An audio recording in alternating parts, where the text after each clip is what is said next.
time of the week where children take over the televisions across the country to get informed and entertained. It's Kids Newsroom time right here with the coolest kids on the block, and welcome to December. Igama lami nguMhlonhlo Muhle Kelepa inzwakazi yaseMampondomiseni, and I will not be doing this alone. I'm with the one and only lovely Kaho. Hi, Muhle. Hey girl. How are you doing? I'm super excited, and you? I'm good. Let's do this. Ni thabela ka lina ke nna Kago wa Mabunda. Tsama amkela ka SABC Kids Newsroom kana la ka SABC 2, SABC Plus and SABC Lehaye. Ka ntle le go senya nako ke gopela re eng go tlhogo ya ditaba.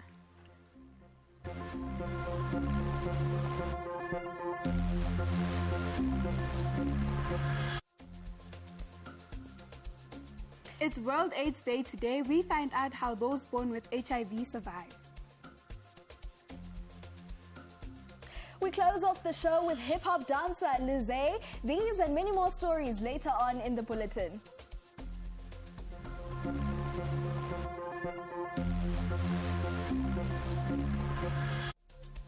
Take a look at news around the world. In news around the world, we start in Palestine. A 4-day truce in Israel-Gaza war began last week Friday, where captives from both countries were released. Meanwhile, Palestinians' aid group Watan Youth Center has held activities to engage displaced children in Khan Yunis schools during the 4-day truce in Gaza. The group, which has organized similar initiative for 26 schools and shelters, aims to reach as many displaced children as possible. Off to Mexico, the Church of Solitude in Mexico City has become a temporary home for over 1,000 migrants on its grounds, mostly from Venezuela, Haiti, and other Latin American countries. Many migrants bring painful memories of their journey, including kidnappings and rapes. The 17th century church hosts regular services, but at night, hundreds of mattresses are laid on marble floors, providing meals and safe sleeping spaces. Despite these difficult circumstances, migrants find strength in their community, forming a united family. In Spain, thousands gathered in central Madrid on recently to witness the Christmas lights being switched on by Mayor Jose Luis Martins. The lights will be lit up every night until January 7th and will be enjoyed by locals and tourists. Lastly, in the United Kingdom, Timothy Chalamet, a 27-year-old actor, has starred in a prequel film Wonka, which tells the origin story of Roald Dahl's famous character Willy Wonka. The musical film follows Wonka, a chocolate-loving inventor and magician, as he sets up his own shop in a fictional city. The film is set to release in cinemas worldwide in December, and that's all we have in news around the world this week. To you all, my name is Willy Wonka.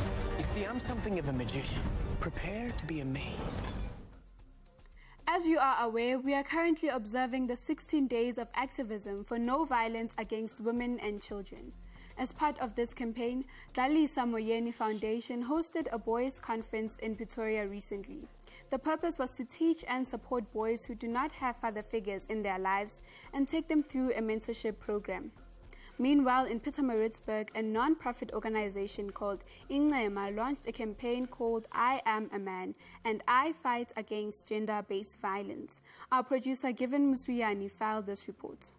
And if you get no stress, I'll be killing sweeties, yeah, no stress. The Dlalisa Moyeni Foundation hosted a boys' conference in Mamelodi West of Pretoria recently. More than 300 young men in the area attended the conference to learn more about the importance of being good citizens. This event is a crucial milestone in the ongoing campaign towards the development of the boy child in the township communities, especially during the 16 days of activism against the gender-based violence and reducing the high rates of substance abuse and crime in these areas. Changes the whole, and then since it is my parents, in fact, because now my background is too bad, and then and then next never my parents have ID, and then stressed, and then snacks, but since everything is fresh. I've learned a lot of things. As a person, I wasn't that person who could stand in front of people and talk that much. But since I've joined this program, it has helped me to realize that I'm much more of a person that I realized. The conference serves as a platform to discuss and implement strategies for holistic mentorship and empowerment for the boy child. The founder, Bongani Skosana, emphasized the important role other strong men in society can play by adopting young boys in schools to share insights, exchange ideas, and actionable plans for uplifting the next generations. One, respect for yourself and respect for another person. A person who respects someone else will never commit any crime against that particular person. So we teach them basic values like respect, because something that you respect, you can never abuse. The Dlalise Moyeni Foundation believes that the collective care of an involved community fuels the foundation's commitment to identify boys looking for guidance. Meanwhile, in Pietermaritzburg, a non-profit organization called Inglema launched a campaign called I Am a Man and I as part of the 16 days of activism against women and children abuse. Namhlanje ke kodwa ke sithe akuke kulontswe lolu hlelo esithi ngiyindoda mina amaqala ke la epolice station azosho ukuthi abantu abareportwa kakhulu noma abenzi bobubi kuthiwa ngamadoda. So ke sesitheke sisama department ahlukene nama NPOs asihlangane kakhulukazi siqoqozela amadoda ukuthi awapledge. The campaign is an innovative idea aimed at amplifying the voices of young men in the fight against gender-based violence. Lolu suku lamhlanje sifunde okuningi kakhulu ukuthi gender-based violence is not only based kwamantombazane or abantu besifazane nengane, but also kwabantu besilisa, which made us to realize ukuthi to come out will always be a solution and always going to be an option ongayenza. We hope that young men will learn one or two things from these campaigns. As it says, it is easier to build strong boys than to fix broken men. For SABC News, I am Given Mutsuyani. World AIDS Day, commemorated on the 1st of December every year since 1988, is an international day dedicated to raising awareness of the AIDS pandemic caused by the spread of HIV infection and mourning those who've passed because of the disease. Throughout the show, we will be giving interesting facts pertaining to this day. Ubusazi na ukuba around 8.49 million people in South Africa live with HIV, an estimated 13.9% of the population. In 2018, an estimated 1.8 million children and adolescents aged 0 to 19 years in Eastern and Southern Africa were living with HIV. Yeah, bombastic facts, but like. While we observe these facts, fitla re mo tura bua nono.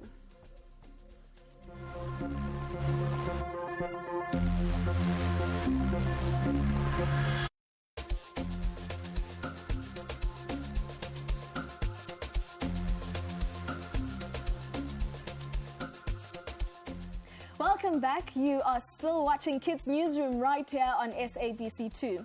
Today, the whole world is commemorating World AIDS Day. HIV and AIDS greatly affects children across the world. Some kids are born with HIV, like Tato Mokobore, who is here with us in studio to talk alongside TikToker and HIV activist Khanyi Sandota. They are here to talk to us about the impact of HIV in children's lives and how to live a positive life with HIV. Welcome to the show, guys. Oh, thank you so much. All right, Khanyi, we have seen you on TikTok, quite a big platform at the moment. Can you take us through why you chose to use that platform to educate young people about HIV? Well, when I joined TikTok, I realized that there was a lot of young people on the platform. So I told myself that why not use the platform to educate, about my life experiences so that maybe they can learn from me, considering the fact that, social media is very influential. So I took the opportunity to engage with, you know, a lot of young people, children, and everybody else who's there to learn. I love that you actually mentioned children. Do you think that children in South Africa are educated enough about HIV and AIDS? Well, to be honest, I don't think they are. I've actually engaged with young people who have exposed themselves to risky behavior. So it clearly proves that some of them, they are not educated, because how is it that you'd find a very young person, you know, in the middle of risky behaviors, doing things that they're not supposed to do, things that could even put themselves at risk of contracting the virus. So I think that kids are not educated enough. They are not educated enough even about their living experiences, I can say, because I've engaged with young people that were born with HIV, but they still do not understand, you know, the whole journey, you know? So, yeah, I don't think they are. Yeah, absolutely. Tato, you were born with HIV. Talk us through your childhood. How did you find out, and what did it mean for you when you could understand? Oh, okay. Thank you for having me. Look, my journey started, as young. Was it? Maybe like I was around 10, if I'm not mistaken. But then here's the thing. The reason why I actually got to accept myself is that my mom was super open with like the whole thing. Like my mom taught me everything. So like that's what I'm like, I would love to say shout out to her. Like she's a star. She took me to the clinic and I got tested and found out that, you know what, I'm HIV positive. So like at that time I was still young.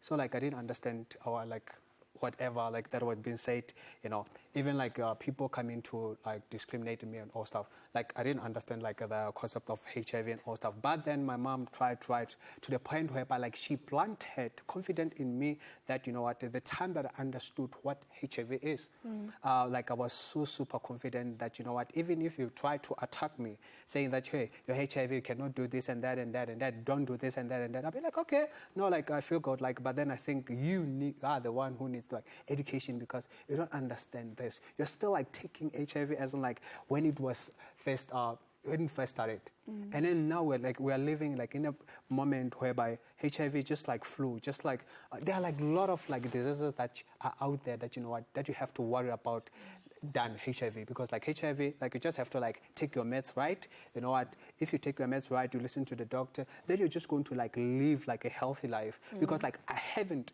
find myself like on the bed, like in the hospital bed. I haven't been sick at all. Like, okay, should I say no? Because like, here's the thing. Me saying I'm sick, like HIV, I don't feel like I'm sick. You know, because like I love to say, you know what, this HIV is more like a bottle. Like I am the bottle. HIV is the water. Then the water is just inside the bottle. Sure. So like. Right there. I just want to quickly ask you, as a child, you did say that you started taking treatment quite at an early stage, and you mentioned that perhaps right now it's not like when the pandemic broke out. Just from the both of you, in short, would you say that the stigmas have changed, or the views along HIV with children today have changed? Okay, I would say they have changed and they have not changed. Sure. You know, there are people who choose to be educated and there are people that ignore education. And let's not blame the people that ignore the education, because like the educators are the ones that are still, you know what, not highlighting this the way that we should understand. They're still taking some of the educators, they're still taking that the old ways. Yeah. And just to interject right over there, we're running out of time. Okay, no Kanyisa, could you say the same, or do you think it has changed, it hasn't changed, or mixed views? Well, I think like we still have stigma. Yeah. Well, I'm a professional teacher as well, so I've engaged with young people. So during my teaching lesson one time, a young girl just decided to disclose. Her classmates were like, but why is she not thin? Do you understand? Yeah. So we still have stigma. It's just that maybe the people who are doing more stigma, they are not out there openly doing it on the platforms. But if you can engage on a private spaces, you'd really realize that there is stigma, and it's a lot. And it's also, you know, amongst young kids now, something which is that needs to be sad, changed. You know? Exactly. As much as we think the battle of stigma is over, I strongly believe that we still have stigma. I can even highlight, you know, when it comes to the medication intake, we have people, when they introduce PrEP, I don't know if you understand Yes. what PrEP is, but Yes. yes, it is a medication that is used to prevent, the spread of HIV. So I've heard people say, why take medication every day to stop taking medication every day? I mean, people don't see the bigger picture. Yeah. Yeah. So, Absolutely. Thank you so much for joining us, guys. We are going to the streets and we asked some of our friends how they would support a friend with HIV, and this is what they had to say. If I'd have to be in a situation where my friend has HIV, I'd support my friend, not be judgmental, because you never know if they're mentally stable about that. So you never know if they're suicidal or what, so you must be supportive, never be judgmental, don't have bad energy around him. If I had found out that my friend is HIV positive, I would support the friend since he's my friend. I wouldn't laugh at him because if I found out that if I was in that situation, he would probably support me too. And some people would totally laugh at me or laugh at him. So I would support him and give him the best advice and advise him to take his pills and support him throughout his life. Here's another interesting fact about HIV. Nkosi Johnson was a South African child with HIV and AIDS who greatly influenced public perceptions of the pandemic and its effects before his death at the age of 12. He was one of the first children to ever come out to the public about their status. Let's quickly go to an ad break. We'll be back after this.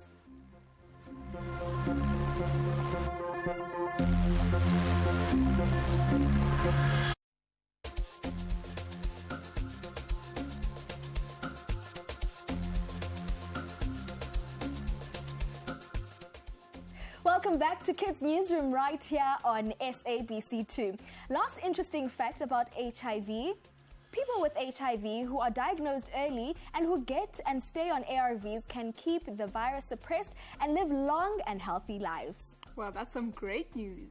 The festive season and schools closing, festivities have already started. Recently, we caught up with the Drakensberg Boys Choir as they serenaded visitors at the Melrose Piazza north of Joburg. Levante and KNR producer Liema Vumisa were there to witness it all.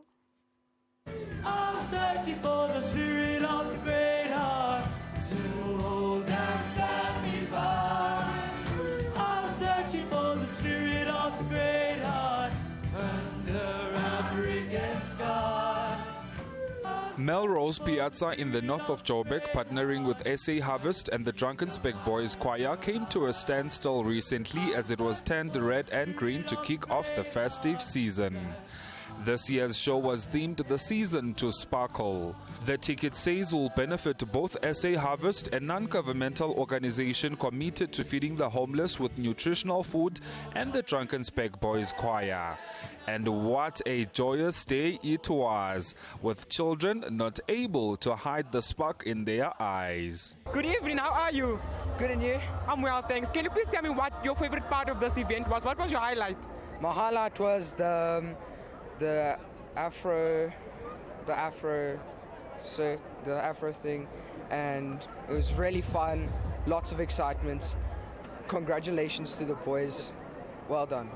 Can you please tell us what was your favorite part of this event? Probably searching for the spirit of the great horse. Okay, and now what were you expecting to see this night, tonight? Big performance, which we got today, and I was very happy about. Can you please tell us what was your highlight about this evening's event? Seeing my brother on stage. Your brother? So he's part of the Drakensberg Boys Choir? Yes. At the helm of the show is assistant conductor Jakis Linde. He shares more about how the boys prepared for the day. First of all, we're a normal school, so the boys had to write their academic exams. And then after that we had about a week or two just to prepare the choir for their repertoire, the Noel repertoire, which was extensive rehearsals, which was quite long. The boys had to start with a 4-hour rehearsal in the morning, another 4 hours in the afternoon, and sometimes in the evenings too. So a lot of work went into this concert that you saw tonight, but also in our concerts, in our future concerts still for the rest of our tour that's still remaining. So yeah. And for head boy and deputy head chorister Nick and Kazi, being part of the choir is quite a humbling experience. I can't describe it in words how much it means to us as boys to perform and touch people's hearts and convey a message. It's a one-in-a-lifetime experience. Not usually any boy can come to the Drakensberg Boys Choir. It has taught me a lot as a boy, developing into a young man. It's a wonderful experience, especially as musicians. Head organizer of SA Harvest, Mr. Alan Harvey, reiterated the importance of partnership. We've worked a long time with the people here at Melrose Arch, and the Drakensberg Choir was something that they offered to do jointly with us, and that's really how it happened. And we did it last year with the Drakensberg Boys Choir, and it was such a success that we got together and have done it again this year. Mr. Harvey also took the opportunity to wish kids a happy and safe festive season. I think children must be aware of the dangers and not do anything that would put them at risk and their siblings at risk, and listen to their parents and do what has to be done. Well, there you have it, a day well enjoyed right here in Melrose Arch with the Drakensberg Boys Choir. It's nice to see boys partaking in activities such as singing, delving deeper into their passions and unlocking their potential. Don't forget to stay safe this festive season, and don't forget to stay hydrated. Well, that's all that we have for today. See you next time. For SABC News on KNR, I am Leah Mavomisa in Johannesburg. Okay, guys, we've reached the end of today's episode. Unfortunately, if you've just joined us, you missed out. But don't worry, we are repeating again tomorrow morning at 6:30 on Amomo SABC2 You Belong. Remember to keep interacting with us on all our social media platforms at Kids Newsroom on Instagram and Twitter, SABC Kids News on Facebook, and Kids Newsroom on YouTube. From Nakaho Mabunda, it's goodbye. Thank you, Kaho. Make sure that you do join us at 6:30 because we have come to the end of the bulletin. Today, we are leaving you with the one and only hip-hop dancer, Lizay. Mna nawe siyakubonana ngexesha elizayo.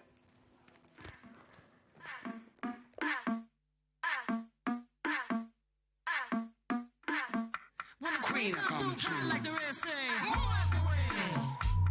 How many times I'ma say it?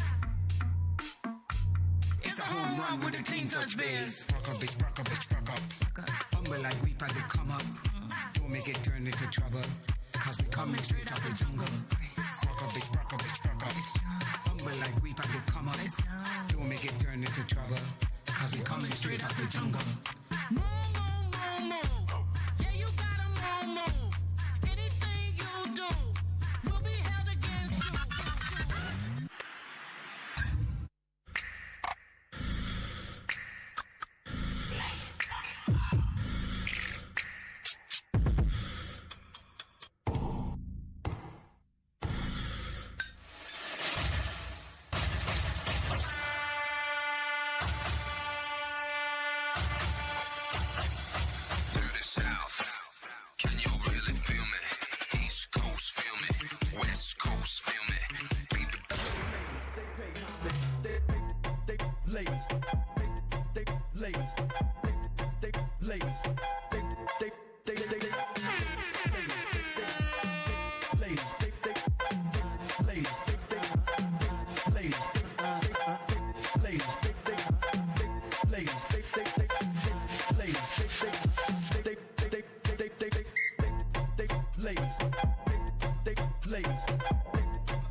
Oh, for sure.